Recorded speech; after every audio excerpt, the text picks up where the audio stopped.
What up YouTube, it's your boy Anime Specialist. So this episode was really good. It was probably my favorite episode of the series so far because of all the things that happened, but let's get right to it, man. So at the beginning of the episode, we saw a flashback of Urokodaki Sensei and the demon that Tenjiro just beat up. You know, the big ass demon that killed most of Urokodaki Sensei's students. If I remember well, Urokadaki Sensei beat this demon 47 years ago, so I really like the way that they did this flashback in black and gray, and they just showed us, you know, how young they were, the demon and Urokadaki Sensei, so it was really cool to see. Then there's this shot right there of Urokadaki Sensei's students that died against this demon. You know, that was kind of cool to see.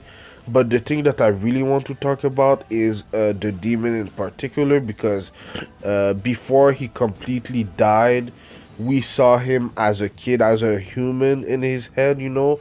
And we kind of forget that the demons before, I think, were human, you know. So he had a brother. He even killed his brother when he became a demon. That's what I took from what we saw, you know. So that was kind of sad to see and everything. But yeah, man, I really like how they did this part at the beginning. At the end of the day, there's only 4 or 5 people that passed the test, and the reason why I said 4 or 5 is because at some point in the episode, I think we met the leader of the Demon Slayer Corp, and he said 5, but we only saw 4 of them at the end of the exam, you know, so that's kind of weird.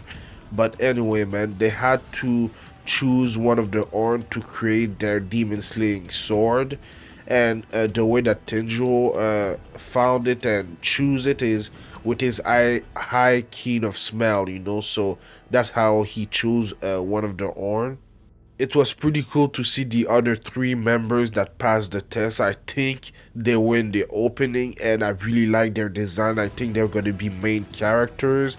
I don't know their names, but I really like them, man. I especially like the girl and the guy that reminds me of Bakugo and Boku no Hero Academia, you know. So those two I really like.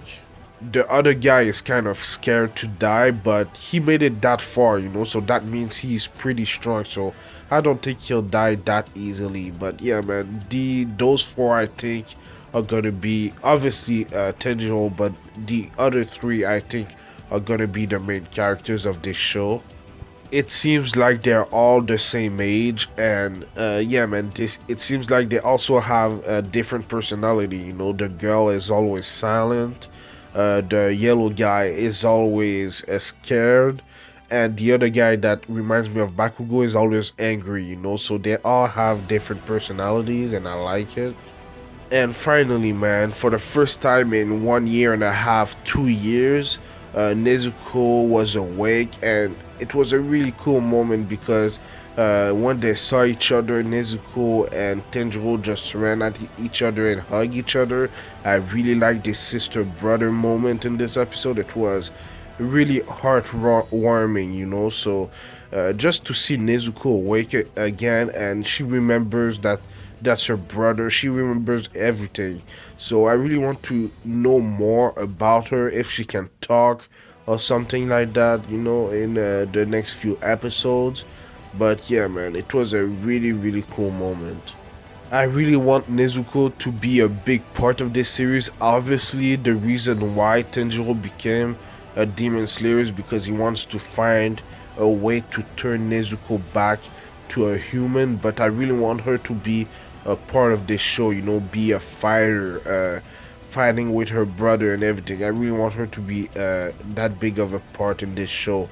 But yeah, man, at the end of the episode, we saw it's been like 15 days, I think, and for the first time we saw Tenjo's new sword, his Demon Slayer sword, and they said that his Demon Slayer sword, it depends for who has it, but it changes colors. So for him, his color was black, and it seems like Urokodaki Sensei said that it was really rare that someone had a black sword. I also forgot to say that in the Demon Slayer Corps there's 10 ranks, and because Tenjiro just became a Demon Slayer, he's in the lowest of the ranks, he's in the 10th rank. So I don't remember every name of the ranks, but now he's at the bottom. But yeah, man, he was called for his first mission at the end of the episode by his crow. The Demon Slayer Corps gave him orders, and he has to go in a little village where girls disappears, and that's probably because of demons, so that will be cool to see, sorry, in next week's episode, his first mission, so yeah, man, let me know what you thought about this week's episode of the Demon Slayer Kimetsu no Yaiba. I think it was really, really good episode. It was one of my favorites so far, so yeah, man, I do Kimetsu no Yaiba Demon Slayer reviews every Saturday, so subscribe for that. And I do other anime related things like Black Clover reviews on Tuesdays. I do One Piece reviews on Saturdays, and I also do Attack on Titan reviews on Sundays. Like I said, let me know what you thought about this week's episode in the comments down below. And thank you for watching, man. I'll see you in the next video. Anime Specialist out. Peace.